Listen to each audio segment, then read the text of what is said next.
idiin soo jeedin doono Axmed Faarax Idaaja. mahmaahda oo lagu tiriyo qaybaha suugaanta midood waxay ku timaadaa erayo kooban oo murtida ay ku hulban yihiin darteed loogu xisho loona adeegsado dadka kolba ruuxii adeegsanaya waxay xusuustiisa ku soo dhacdaa duruufihii ay ku dhalatay kuwa u egi kolkii ay isaga ama qof kale oo markaas la hadal hayo la soo gudboonaadaan dood iyo dacwad haddii ay tahay waano iyo waxu sheeg haddii ay tahay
ku ogeydba ma aha waxay ku socotaa xarafka kaafka wiilkaaga walaal kala haw walaalkaana wiil kala haw waxay ku socotaa xarafka wowga madax muuqda iyo mindi saawada midna lagama samro waxay ku socotaa xarafka miinka subax iyo sadar subax baa badan iyana waa maahmaah qaafiyadaysan oo xarafka siinka ah ku socota qaafiyada maahmaahdu halka ay sida weyn uga muuqataa waa qaybta saddexleyda loo yaqaan ee dad ama se dabeecado isku mid ah inta la israaciyo tilmaan qura la wadaajiyo. bal u fiirso saddexleydan tidhaahda saddex baa rag ugu liita: matoshe, matashiishe iyo matashade. tanna u fiirso saddex lama raaco: ma horreeye, ma hambeeye iyo mahaasowshe. tanna u fiirso saddex baa boqornimo kaa qaada: gar leexsan, gacan guran iyo guddoon jilicsan. dadka macnaha qaafiyadda yaqaani markii ay saddexdaas saddexley maqleenba garte tan hore inay ku socotay xarafka ta'da, tii labaadna xarafka ha'da, tii saddexaadna xarafka ga'da. boqolaal kuwaas la mid ah oo waxaa la heli karaa sidaas aanu soo tusaalaynay qaafiyad u leh astaantaas iyada ahna maansada la wadaagta. dhinac kale waxaa iyaguna jira boqolaal dhigooda ah oo qaafiyad la'aan la adeegsado, suuragalna ay tahay sidii hore oo loo yidhi inta la iska iloobay in dulucdii iyo ujeeddadii ay lahaayeen oo qura lagu yoto'ay. kuwa sidaasa ayay runtii mahmaahda soomaalidu u badatay, waxaana lagu tusaalayn karaa qaarka ay ka midka yihiin: fiqi bahdi kama janno tago, harag sagaaro iiga kac mooyee iiga durug ma leh, rag lama maleeyo, lama huraan waa cawska jiilaal, war la qabaa xiisa ma leh, nin qoyani biyo iskama dhowro, geelkina isaga oo og usha meesha uu ka goosanaayo ayuu ku weydiiyaa, baadiyanimaan lahayn bay ag joogtaa, ballan fiid jarmaado arooriyuu leeyahay, raad arooriyo dib looma raaco. boqolaal kuwaas la mida ayaa maalin walba lagu maahmaahaa, iyada oo qaafiyad la'aantooda aan dan iyo daarad laga gelin. taasina waxay ku tusinaysaa deelqaafka aysan soomaalidu maansada ugu dulqaadan karin inay mahmaahda ugu dulqaadato, waana sababta ay bahda tiraabta ugu tirsan tahay kolka qaybaha suugaanta bahbah la isu raaciyo. dhegaystayaal, barnaamijkii fanka iyo suugaantu maanta halkaa ha inoo joogo. dhegaystayaal, tanina waa qayb afaraad oo ka tirsan taxanaha maansada soomaalida. sidii aan barnaamijyadii kan ka horreeyey ku tusaaleeyey, mahmaahdu markeeda hore waa murti uu qof ku tiraabay oo waayo aragnimada uu nolosha ka helay iyo garaadka dheeraadka ah ee uu eebba siiyey ay ka soo ifbixiyeen. xilliga uu isagu nool yahay dadka nool ayaa dabadeed inta jeclaysta ku dhega kuna adeegta, iyaga oo sheekadii ay ku timid iyo curiyahaba yaqaan, mar walbana magaciisa ku laraya. muddo kolkii la joogo ayaa magaca curiyaha la iska iloobaa, marar badanna ninkii yidhi sidii uu u yidhi ayaa wax laga beddelaa oo murtidii ay xambaarsanayd uun inta lagu mintido lagu mahmaaha. magaca curiyaha in la halmaamo ha u badnaatee, waxaa haddana jira maahmaaho aan tiro yarayn oo sheekooyinkii ay ku dhasheen weli ay bulshada soomaalidu si wacan u xusuusan tahay. kuwa caynkaasa inta aan lagu mahmaahin ayaa laga horraysiiyaa sheekooyinkii ay ku dhasheen. qofka inuu yidhi loo tirinaayo oo aan magaciisa la aqoon darteed waxaa la sheegaa lab ama dhadig kuu ahaa, da ahaan dhallinyaro iyo waayeelkii uu ahaa, ama qaybaha bulshada midda uu ku abtirsado. hebel hebel wuxuu yidhi halkii laga odhan lahaa waxaa la yidhaahdaa ninkii wuxuu yidhi, ama naagtii waxay tidhi, ama odaygii wuxuu yidhi, ama wadaadkii wuxuu yidhi iyo wixii la mid ah. sheekadii ay ku timid iyo mahmaahda markii la sheegana waxaa loo gondadegaa arrinta lagu xusuustay ee markaa lagu keenay. mahmaahaha caynkaasa ee sheekadoodii la hayo curiyihiisi aynu iska halmaannay ma aha kuwa tiro yar, waxaana lagu tusaalayn karaa qaarka soo socda, annaga oo mar walba waa siday ku macaan tahay sheekada iyo mahmaahda ay reebtay sheekada horraysiin doona. waxaa la yidhi waxaa jiray bulshada soomaaliyeed ee badku noosha ah qoys ka tirsanaa, degganaana xeeb ay kalluunka iyo wuxuu rabbi ugu daro ay ka daban jireen. maalin walba cirka oo xiddiga leh ayaa waxaa hawshaa isu raaci jiray odayga reerka iyo wiil uu dhalay oo barbaar ahaa, iyaga oo ku helan qalabka xoolaha badda ku dhaqan lagu jallaabto. dadka badda ka xoogsadaa siday og yihiin waa hawl dhib badan oo loo baahan yahay qofka meherad ka dhiganaya inuu dulqaad dheeraada ku tilmaanaado. waxaa suuragal ah maalin idil iyo ka badanba shabaagtii aad tuuratay inaan waxba kuugu dhicin, dabadeedna adiga oo gacmo maran la duluglaynaya aad fiidkii gurigaaga ku soo noqoto.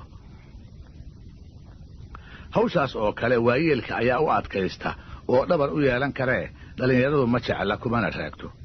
sidaa darteed inankii barbaarka ahaa wuxuu aabbihii la kal lahaba waagii dambe ayuu baddii iyo kalluunkeediiba jinnigii isha caddaa ka necbaaqay.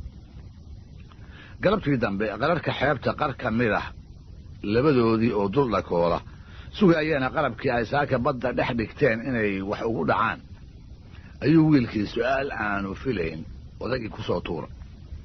wuxuu yidhi, aabbow, aakhiro shabaag ma la dhiganayaa? odagiina intuu dulucda su'aasha gartay ayuu ugu jawaabay, maandhow, ninna maan la'aan meel uma fadhiyo, taasoo noqotay maahmaah markii la sheegaayo lagu bilaabo. odagii wuxuu yidhi, dhallinyaradana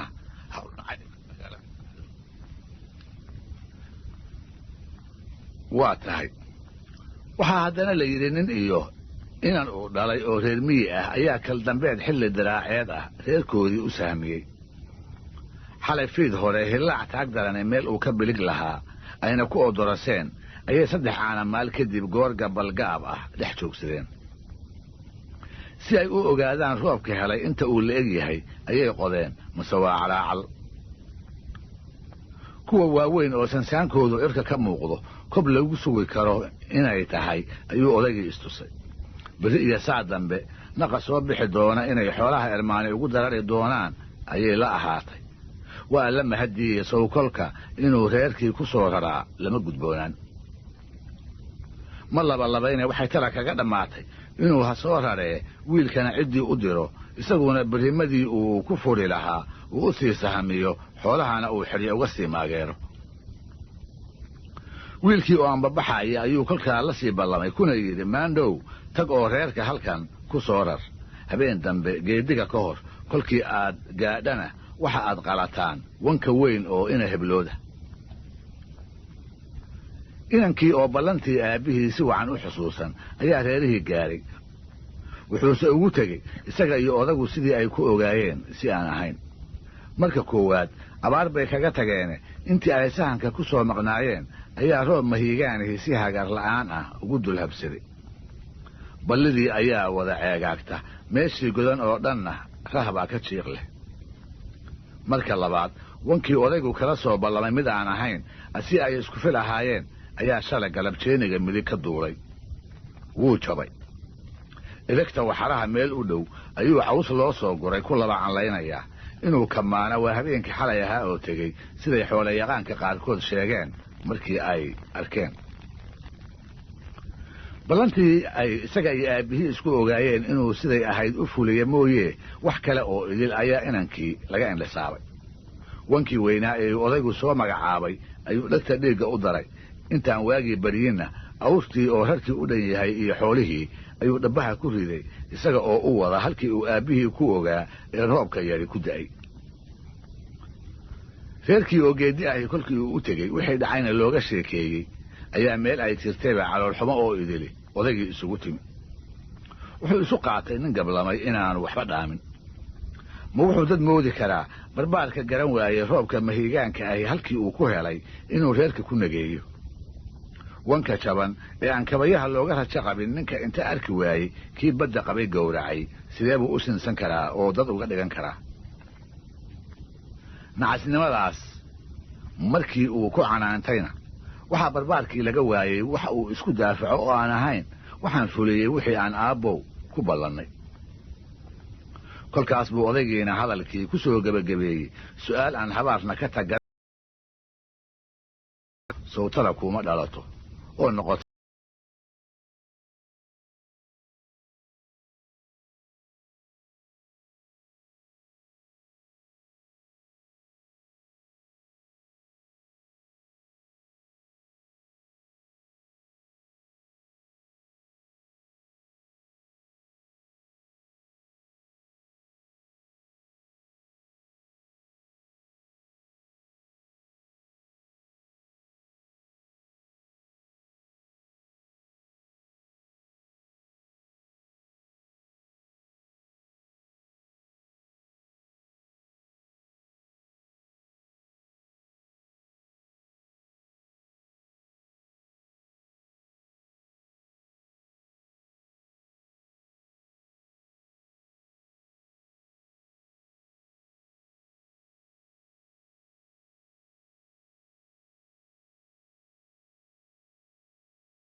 ay sideedii hore isaga dhex joogto.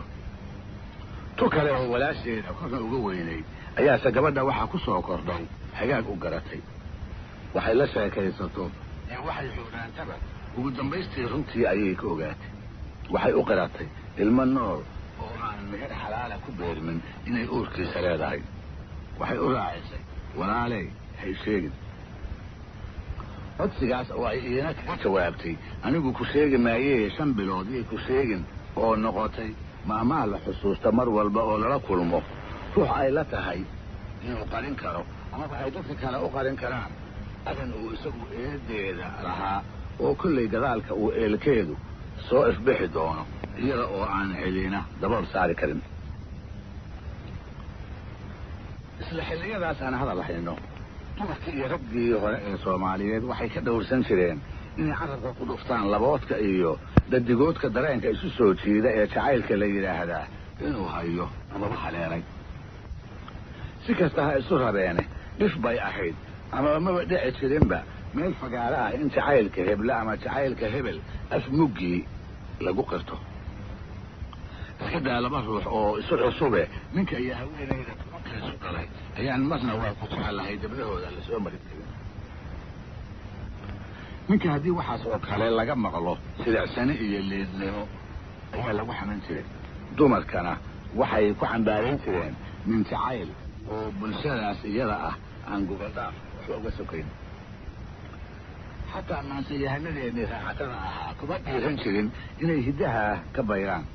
sidaa darteed ayaa maansada jacaylkaa loogu sheegi karaa ujeedooyinka maansadeena midda ugu baaxadaysa. waxay kala lahaayeen jacayl dhaba wax ku alaladay maansadoodana aan kala xishoonin waa raago ugaas iyo weerar bulxan oo nooga tegay gabayo qurux badan oo haddii aanay ka sarrayn la garab dhigi karo maansada caalamiga ah ee dareenka jacaylka lagaga hadlay. xilligaas isaga ah ayaa isxidxidasho dheer kadib waxaa la isa siiyey inan iyo inan. meherkoodii iyo aqalgalkoodii oo biyogu ku mudaysan ayaa inankii waxaa lagu daray cod dhallinyaro badan ka kooban oo gudab hore reere ka hayay lagu duuliyey. dhiig iyo geelba waa u duuleene rabbigarabkoodii ayuu ka baxay. inta laga dignayn helay ayaa wax la dilay wax la dhaawacay iyo wax la baqay eryey laga dhigay. fiiggii jabkaas ka nabad galay qaar ka mid ah oo goor galabgaab ah reerihii yimi kolkii la waraystayna waxay tiriyeen raggii laga dilay. waxayna ku dareen bila ka hor barbaarkii gabadha la siiyey uga dhowna la aqalgeli lahaa. gabadhiina geerida barbaarkeeda markay maqashay ayay ishayn kari weyday. dareenkeedii dhabta ahaa ayay qarin kari weyday. ilmadiibaa iyada oo aan is ogeyn indhaheeda ka soo burqatay. markii dambena yaan lagula yaabin intay malaha istiri ayay aqalkii hooyaday dhalaq tiri oo boohin iyo baroor aflabadii yaada. aabbaheed oo meelaha ka dhowaa ayaa inta u galay weydiiyey waxa ay la barooranayso. iyada oo weli hiqad leh ayay sababta runta ah ilaan ma sheegi kartee waxay tidhi aabbow wargigii inay heblood ahaa sow shalay dawaaca ma cunin. dhegaystayaal waa qaybtii 6aad taxanihii mahmaahda Soomaalida waxayna ku saabsan tahay mahmaahda qaarka la garanayo sheekadii ay ku soo baxday ha yeeshee aan la aqoon ciddii laga maqlay markii ugu horreysay ama tiri. labada qof ee qoys kasta tiirdhexaadka u ahi waa aabbaha iyo hooyada. waxaan haddaba cidna ka qarsoonayn inay jiraan howlo uu mid waliba gaar u leeyahay oo weyna u fududeeyey markii uu abuurka aadanaha guddoonsaday. howlaha muruqa u baahan amaba nolosha halis gelin kara ragga ayaa lagu halleeyaa saa isagaa ka bixi kare. haweenkuna dhinacooda waxa ay ku taagan yihiin howlaha hoose ee reerka oo inkastoo aanay muruq badan u baahnayn halis badanina ugu sugnayn aan iyaga mooye cid kale oo u beeqdhigi kartaa jirin. markaa sidaas leeyahayna waxaan maskaxda ku hayaa qoyska Soomaaliyeed gaar ahaan kii reer miyiga ahaa ee sayga iyo afada ay howluhu sida caddaanka ah ugu qaybsanayeen. haweenayda howlaha hoose ee reerka kuwa aan loogu tegin waxaa ka mid ah korinta carruurta. waa howli badan raggana waxaa ka garaabi kara oo keliya ninkii intay afadiisa u muraacday isaga iyo kii ama tii ay dhashay ay ismuteen rajaha koriyey. aabbuhu waa kaaliyahune hooyo unbaa carruur korin kasta oo iyada oo aan huhu iyo haah toona odhan darab aan indhaha kala ahayn barbaar ka soo saari karta. inkastoo ay arrinay sidaa tahayna waxaa jira rag soomaaliyeed oo aan taa dumarka ku tixgelin una haysta kaalinta ay iyagu qoyska kaga jiraan inay midda dumarka ka culus tahay reerkuna uu iyaga qurax ku taagan yahay.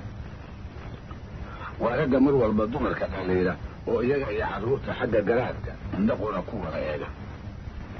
raggii sidaas ahaa nin ku jiray oo reer miyiga soomaalida ka mid ahaa ayaa waxaa beri ka ilheshay haweenay u dhexday oo uu doqonnimo ku caayi jiray mar walba oo uu u fiirsado sida ilmaha ula dhaqmayso. wiil aan weli gugiisii hore dhammaysan ayay haysataa. hadduu aqalka u dhex jiifo hadday xambaarsan tahay iyo hadday naaska u dhigaysaba intaba waa la hadlaysaa oo sidii qof weyn bay ugu sheekaynaysaa. mar intay su-aal weydiiso ayay jawaabtii uu odhan lahaa intay dhex tiraahdo iyadu u tidhaahda. marna waa kilkilaysaa oo af aan ilkalahayn intuu banneeyo ayuu qosol dhagdhag leh ka wareeya. mar isaga uu hurdo intay ku foorarsato ayay uga warantaa waayaha reerkooda ama dhacdo maantaa cusub oo ay maqashay. hebelow waa anigan iska hurdee waxa dhacay ma moogtahay intay ugu bilowdo ayay wixii dhacay oo teelteela af caruureed ugu sheegtaa. markuu oodo way u heestaa oo jacaylka ay u hayso dhagaha ugu shubtaa. in radheer iyo rag oo ka soo baxana way ugu ducaysaa. markaas buu aamusaa oo sidii waxa ay leedahay qof garanaya xaggeeda u soo wada jeestaa. abbaal kadibna kor iyo hoosba inta ka xasilo hurdo dhag yidhaahda. ninkii iyada qabay waxa oo yili way la siloonaayeen. wuxuu rumaysnaa carruurta oo lala hadlaa carruurnimo uun inay tahay. iyada oo canugga la hadlaysa markuu arkaba wuu caayi jiray wuxuuna ku tilmaami jiray dhallaama isaasita iyada iyo wiilku inay yihiin. wuxuu garan kari waayey sabab loola hadlo ilmo dadab ah oo af kala daaya aan hooya iyo aabbana weli baran. maalintii dambe ayay ku tashatay inay iyadu ka gar leedahay inay tusto oo dhaleecayntiisu ay gardarro ku tahay. waxay goosatay maalin gelinkeedna allaha ka dhigee isaga iyo wiilka yar inay isaga tagto. oo sideebay yeeltaa? suuragal ma ahayn dhaqankii reer miyiga soomaalida ilmo da'daasa inay hooyadu aabbaha uga tagto. ninkii yeelaana wuxuu ahaa nin dumarka ku tirsan. neef la qalo ari la liso iyo isaguba hadhale ilmo yar oo la hayo saddexduba ma ahayn waxyaaba ninkii soomaaliyeed ee xooloraacatada ahaa laga fili karayay ama ay cid kalaba la dhici karaysay. sidaa darteed bay haweeneydii inta wiilkii seexisay ninkeedii oo geedhaasanaya ugu tagtay kuna tiri reerahaas muuqda ayaan riga iiga goosmay ka soo soocanaya degdegna waan u soo noqone wiilka iiga warqab hadda waa hurdaaya hadduu tooso. haweeneydii oo aan weli indhihiisa ka qarsoomin ayay boorinta wiilku dhagihiisa ku soo dhacday. dan uma ogelin sidii waxaan maqlayn buu iska dhigay. marba marka ka dambaysa boorinta wiilku waa sii kordhaysaa. dumar iyo carruur uu u diro ayuu hareeraha ka eegay mase isaga mooyey qof kalaba carrada kama dhowaa. mar kale ayuu iska dheelatiray isaga oo filaaya kolkuu daalo inuu iskiisa ka aamusi doono. waabase ka sii daray. wuxuu tiri war waxaani wax ka badane armaa wiilka bahal qaniine. kolkaas unbuu xagga aqalka uu ka ooyaayey u dhaqaaqay oo inta u galay halkii uu jiifay kor uga soo qaaday. jilbahana si qaabdarra ah ugu dulqotomiyey. waabase ka sii daray oo imaanshihii aabe booyin buu ku sii qaaday. mar wuu la sala joogsadaa mar wuu la fadhiistaa marna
ahayeen kula kala haday weedii halhayska noqotay ee ahayd ileen wadaad waa nin taasoo ay ula jeeday hadday hortii wax kale u haysatay wadaad raggii kale ee ay taqiin la masaa lana dhaqan ah inay xalay la kulantay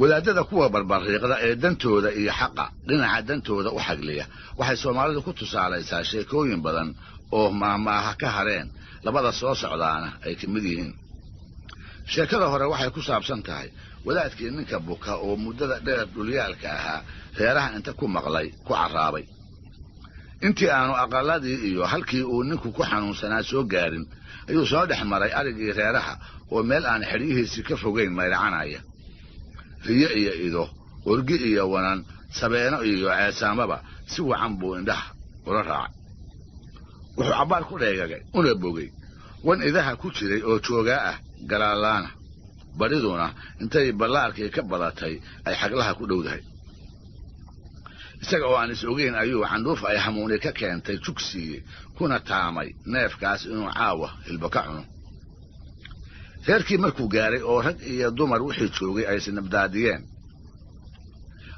ayuu ka waraystay ninkii ka xanuunsanaa siduu ku dambeeyey waxay u sheegeen inuu shalay iyo maantaba ka soo daraayey waxayna ka codsadeen inuu u galo oo isagaa sheekhahe wixii lagula tacaali lahaa uu u sheego isna wuu yeelay oo ninkii ayuu u galay wax yar kadibna intuu ka soo baxay ayuu xigtadii sugaysay wuxuu ku yidhi waxaa u daawo ah wan galaalan oo isla caawadan laga fuud siiyo iyo quraan intaas iyo intaas ah oo berri lagu bilaabo saa dambana lagu dhammeeyo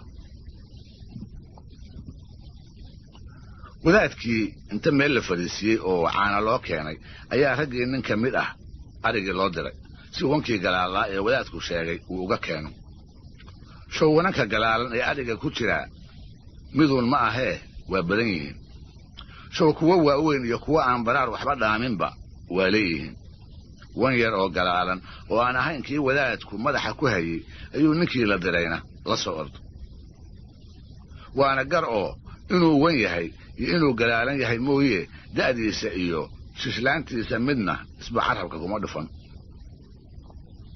wadaadkii oo halkii gugasha loo dhigay weli fadhiya ayaa wankii la horgeeyey si kii loo baahnaa inuu yahay looga hubiyo isna wuu gartay garabta midkii uu ariga ku soo dhex arkay inuusan ahayn talaa ku caddaatay tilmaamihii uu reerka u sheegay waa leeyahay oo wanku waa wankii wankuse wankii ma aha waxaa la yidhi wax kale oo uu yidhaahdo inta laga madoobeeyey ayaa waxaa afkiisa ka soo booday subxaana allah bal intuu la eg yahoo galaalan yahay oo noqotay mahmaah la xusuusto markii la arko wax la filaayey oo inta baaqsaday wax aan la filayni ka soo soka mareen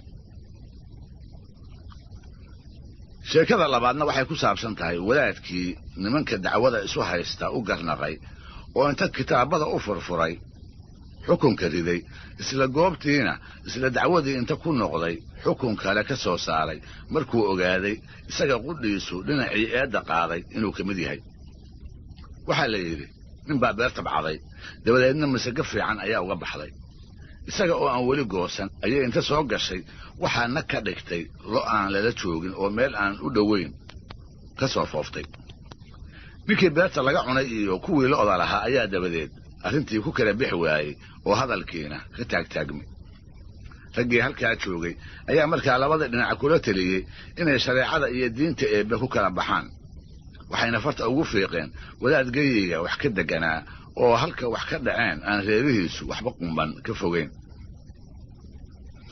markii loo warramay dhinacyadii ishayeyna uu si wacan u dhagaystay ayuu nin meesha fadhiyey waran uu sitay inta ka qaatay dhulka ku joojiyey xukunkiina ku dhawaaqay wuxuu yidhi waxaan xukumay lo'da beerta cuntay nimanka lihi warankaas jooggiisa oo masago ah inay siiyaan ninka beerta leh hadalkii oo aan afkiisa ka dhammaan ayaa qoladii lo'da lahayd nin ka mid ahi wuxuu la soo booday sheekhow hadda lo'da beerta cuntay taaduna waa ku jirtaayo ogow markaas buu inta warankii laacay dhulka jiifiyey oo xukunkiisii hore inta mid kale ka dambaysiiyey intii dhegaysanaysay wuxuu maqashiiyey la jiifiyaana bannaan oo noqotay mahmaah markii garsoor xumo la dareemo xusuusta Soomaalida ku soo dhacda lagana hormariyo wadaadkii wuxuu waxaad ka dhagaysan kartaan qaybo ka mid ah maamaha Soomaalida kaasoo uu idiin soo jeedin doono Axmed Faarax Idaaja. mahmaahda oo lagu tiriyo qaybaha suugaanta midood waxay ku timaadaa erayo kooban oo murtida ay ku huluban yihiin darteed loogu xiso loona adeegsado. dadka kolba ruuxii adeegsanaya waxay xusuustiisa ku soo dhacdaa duruufihii ay ku dhalatay kuwa u egi kolkii ay isaga ama qof kale oo markaas la hadalhayo la soo gudboonaadaan. dood iyo dacwad haddii ay tahay, waano iyo waxu sheeg haddii ay tahay, xodxodo iyo xaal dhalinyaro haddii ay tahayba, ruuxa Soomaaliyeed wuxuu mahmaahda u soo qaataa inuu hadalkiisa ku culaysiyo. waxaa hubaal ah kalsooni door ah inay Soomaalidu ku qabaan run ahaanshaha mahmaahdooda. taasna waxaa kuu muujinaysa mahmaahda caanka ah ee tiraahda Soomaalidu been waa sheegtaa, beense ma mahmaahdo. kullu sidaan soo sheegay, mahmaahdu waa erayo kooban oo murtidooda loogu xiso. waxay xambaarsan tahay lagana dheehan karaa kasmada iyo waayo aragnimada bulshada ay ka dhex uratay ee ay afkeeda ku sheegan tahay. dhab waxay u muujisaa ummadda ay kolba ku dhex dhalato hidaheeda iyo qaabka nolosheeda. hadday sida Soomaalida xoolo raacato u badan tahay, beerey hadday tahay, hadday bad ku nool iyo jilaabata tahay, hadday reer magaal tahay, hadday reer miyi tahay iyo ilbaxeedu heerka uu gaarsiisan yahay. awrba awrka ka horeeya saanqaadkiisa ayuu leeyahay. kolkaad maqasho waxaa kuu baxaya inay tahay mahmaah degaan reer miyi ku dhalatay, marba hadday awr iyo isku xiriirinteed ka hadlayso. ninuu aqalkiisu quraarada ka samaysan yahay dhagax tuurtuur uma eka waxaa iska caddaana mahmaah reer magaal inay tahay. maxaa yeelay aqal quraarada lagu dhiso magaalo unbaa u aana ah. sidoo kale mahmaahda tiraahda baddhacmaluu ku hurdaa waxaad garan kartaa bulshadii ay ku dhex dhalatay inay ahayd jilaabato dhaqaalaheedu uu badda ku xidhan yahay. waxa ku dhex qarsoonna ku xisaabtanta. waxay mahmaahdu in badan nooga iftiimin karaysaa ummadda ay kolba ka soo jeedo dabeecadaha kuwa la fiican iyo kuwa ay darrowdo. waa tilmaamaha qofkii laga helo ay ku maamuusto, kii laga waayana ay ku ceebayso. markaad maqasho geesi dhalab kuma jiro oo aad haddana maqasho geesi alla ma xidho, ayaad garanaysaa bulshadii hore ee Soomaaliyeed inay geesinimada tilmaan wacan u tiqiinay, geesiguna uu dhexdeeda maamuus dheeraad ah ku lahaa. dhinaca kale mahmaahda ayaa loogu irkan karaa garashada xiriirka iyo habdhaqanka ummad hebla qaybaheeda kala duwan ka dhexeeya, sida uu raggeedu dumarka u arko, dumarkeeduna uu ragga u arko, culimmadu siday caamada u aragto, caamaduna ay culimmada u aragto, dhallinyaraduna siday waayeelka u aragto, waayeelkuna uu dhallinyarada u arko, habka ay tahay inuu waalidku warasada ula dhaqmo iyo sidoo kale sida ay tahay warasadu inay waalidka ula dhaqanto. dhankii aad ka eegtaba mahmaahdu waa kitaab idil oo si hagar la'aana intuu isugu kaa furfuro isuguna kaa fidiyo aad in doora kaga ogaan karayso taariikh bulshadeedka ummaddeenna iyo horumarka dhinacyada kasmada iyo nolosha ee ay soo martay. tix iyo tiraab faneed haddii ay suugaani u kala baxdo waxay mahmaahdu raacsan tahay bahda tiraabta. sidaas oo ay tahayna waxaa jira sida habdhaca iyo qaafiyadda meelo ay mahmaahdu maansada ka salsalowdo, waxaana lagu malaweyn yahay mahmaah waliba kolkii ay baxaysay xaraf xarfaha ka mid ah inay ku baxday, shaqal ama shibana kuu doono ha ahaadee. tusaale ahaan mahmaahda ah erayna la kala odhan og, eebbana la kala baryi og, waxay ku socotaa xarafka alifka. waa baahanahay bakhtiga looma cuno, waxay ku socotaa xarafka ba'da. hal nin la toosanin nin la tuur leh, waxay ku socotaa xarafka ta'da. dhegi meel dheer bay ku dhacdaa, dhagaxna meel dhow waxa ay ku socotaa xarafka dha'da. gees lo'aad kulaylkaa lagu gooyaa, waxay ku socotaa xarafka ga'da. kasnaagood oo kadaloob kaaga dambeeyey kaad ku ogaydba ma aha, waxay ku socotaa xarafka kaafka. wiilkaaga walaal ka lahow, walaalkaana wiil ka lahow, waxay ku socotaa xarafka wowga. madax muuqda iyo mindi saawira midna lagama samro, waxay ku socotaa xarafka miinka. subax iyo sadar, subax baa badan, iyana waa mahmaah qaafiyadaysan oo xarafka siinka ah ku socota. qaafiyadda mahmaahdu halka ay sida weyn uga muuqataa waa qaybta saddexleyda loo yaqaan dad ama dabeecado isku mid ah inta la israaciyo tilmaan qura la wadaajiyo bal u fiirso saddexleydan tiraahda saddex baa rag ugu liita matoshe matashiishe iyo matashade tanna u fiirso saddex lama raaco ma horreeye ma hambeeye iyo mahaasowshe tanna u fiirso saddex baa boqornimo kaa qaada gar leexsan gacan guran iyo guddoon jilicsan dadka macnaha qaafiyadda yaqaanay markii ay saddexley maqleenba gartay tan hore inay ku socotay xarafka ta'da tii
qofka meherad ka dhiganaya inuu dulqaad dheeraada ku tilmaanaado waxaa suuragal ah maalin idil iyo ka badanba shabaagtii aad tuuratay inaan waxba kuugu dhicin dabadeedna adiga oo gacmo maran la duluglaynaya aad fiidkii gurigaaga ku soo noqoto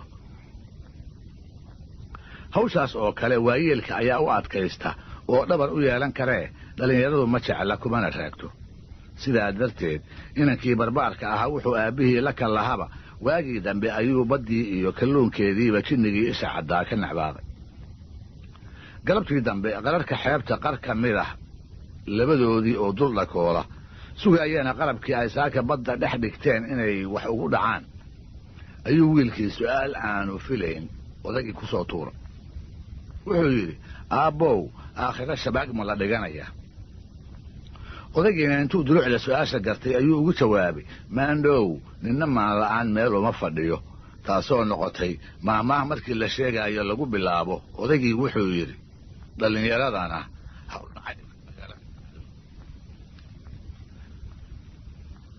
waa tahay waxaa haddana la yidhi nin iyo inan uu dhalay oo reer miyi ah ayaa kal dambeed xilli diraaceed ah reerkoodii u sahmiyey xalay fiid hore hillaac taag darane meel uu ka bilig lahaa ayna ku odoraseen ayay 3 caanamaal kadib goor gabalgaab ah dhex joogsadeen si ay u ogaadaan roobka helay inta uu la eg yahay ayay qodeen mase waa calaacal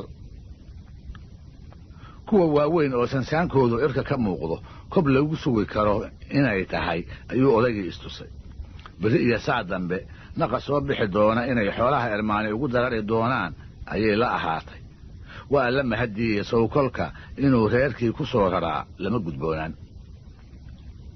ma labayna waxay tala kaga dhammaatay inuu ha soo raree wiilkana ciddii u diro isaguna berimadii uu ku furi lahaa uu u sii sahamiyo xoolahana uu xidhiyo uga sii maageero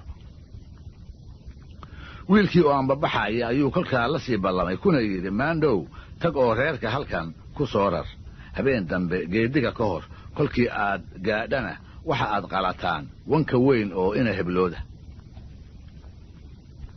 inankii oo ballantii aabbihii si wacan u xusuusan ayaa reerihii gaadhay wuxuuse ugu tegey isaga iyo odagu sidii ay ku ogaayeen si aan ahayn marka koowaad abaar bay kaga tageene intii ay sahanka ku soo maqnaayeen ayaa roob mahiigaanihii si hagar la'aan ah ugu dul habsaday ballidii ayaa wada ceegaagta meeshii godan oo dhanna rahbaa ka jiiq leh marka labaad wankii odaygu kala soo ballamay mid aan ahayn si ay isku fil ahaayeen ayaa shalay galabjeeniga midig ka duulay wuu jabay elegta waxaraha meel u dhow ayuu caws loo soo guray ku laba canlaynayaa inuu kamaana waa habeenkii xalay ahaa oo tegey siday xoolayaqaanka qaarkood sheegeen markii ay arkeen ballantii ay isaga iyo aabbihii isku ogaayeen inuu siday ahayd u fuliya mooye wax kale oo idil ayaa inankii laga indhisaabay wankii weynaa ee odaygu soo magacaabay ayuu dhegta dhiigga u daray intaan waagii baryinna awrtii oo rarkii u dhan yahay iyo xoolihii ayuu dhabbaha ku riday isaga oo u wada halkii uu aabbihii ku ogaa ee roobka yari ku da'ay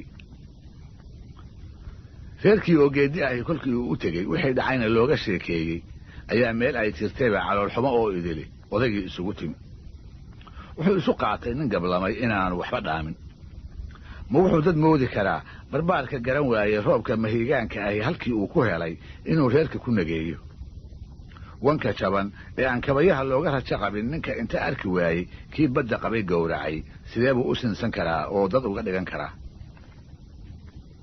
nacasnimadaas markii uu ku canaantayna waxaa barbaarkii laga waayey waxa uu isku daafaco oo aan ahayn waxaan fuliyey wixii aan aabbow ku ballannay kolkaas buu odaygiina hadalkii ku soo gebagabeeyey su'aal aan habaarna ka taganayn oo ahayd taladii ba'dayow sawtala kuuma dhalato oo noqotay maahmaaha dadka ku soo dhacda mar walba oo ay arkaan duruufaha kolba soo cusbaadaa ruux aanay ka fakirsiin waxna ku dhaline isaga dhaga uun hadal waa laysku ogaa wax badanise ay iska beddeleen dhegaystayaal barnaamijkeennii fanka iyo suugaantu halkaa ayuu maanta noogu idil yahay waxaad sugtaanba waa qaybta 5aad iyo tusaalayaal ku saabsan mahmaahaha sheekadoodii la hayo asii dadkii curiyey la halmaamay dhegaystayaal tanina waa qayb 5aad oo ka mid ah taxanihii mahmaahda soomaalida malahayga dhaqankii hore ee soomaalida ceebta ugu ba'an ee qoyska la soo gudboonaataa waxay ahaan jirtay inantooda oo qaada ilmo aan aabba loo ogayn iyadana waxay u ahayd guur la-aan joogto ah reerka ay ka dhalatayna magac xumo iyo xan aan kala go' lahayn gabdhaha kale ee tan ganacsay ee walaalaha yihiin ayaa mararka qaarkood iyada eersan jiray oo magac xumadeeda aawadeed ku guumaysoobi jiray kuna guur waayi jiray inkastoo ay iyadu ceeb la'dahay haddana waa ina hebashii ganacsay walaasheed inta la isxuliyo ayay barbaartu ka qaadan jireen kii u hanqaltaagana lagala talin jiray wiilasha qudhooda kii la ogaado inay walaashii u caddashay nin iimaysan ayuu dhallinyarada dhexdeeda ka ahaan jiray oo la kaftankooda kuma dhiiran jirin gabdhaha tii uu xodxodo ugu tagaana waxay u badnayd inay quursato iyaduona qof haraasaysan ayay ahaan jirtay dadka intii ay wax isu galeenna dirqeefan jirtay gabadh gabdhihii hore ee soomaalida ka mid ah markii ay arrintaas oo kale la soo wanaato uma garaabi jirine nolosha ayay bulshadu u dacarayn jirtay oo sidii qof aan canceeno damba lahayn ayaa loola dhaqmi jiray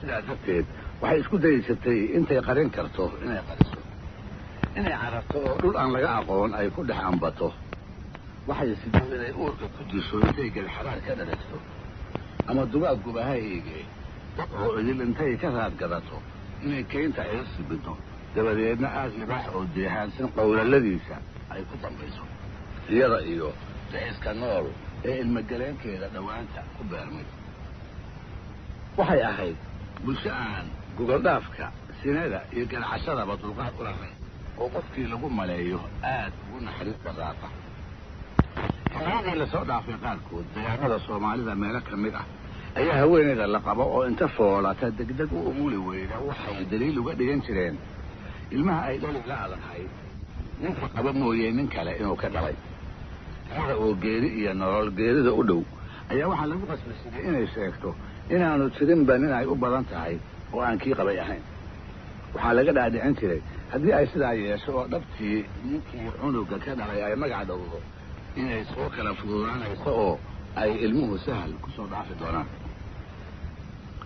bulshadii xilligaas ee dabtaa u dhaqmaysay ayay inan yaari ku dhex garcatay gabdhihii ay asaaga ahaayeen wixii ay markaas oo kale u bareeri jireen way ku dhici weyday waxay malaha ka fulayowday dhuunkaal intay magowsato inay isku disho iskuna dhimato waxay ku go'aansan weyday inay nafteeda habar dugaag u hibayso maxay yeeshay kolka waxay ku tashatay intii ay qarin kartana inay qariso reerahana ay sideedii hore isaga dhex joogto tu kale oo walaasheeda korna uga weynayd ayaase gabadha waxaa ku soo kordhay hagaag u garatay waxay la sheekaysato ee waxay xoogaantaba ugu dambaystii runtii ayay ka ogaatay waxay u qiratay ilmo nool oo aan meher xalaala ku beermin inay uurkiisa leedahay waxay u raacisay walaaley hay sheegin codsigaas oo ay iina kaga jawaabtay anigu ku sheegi maayee 5 bilood iyay ku sheegin oo noqotay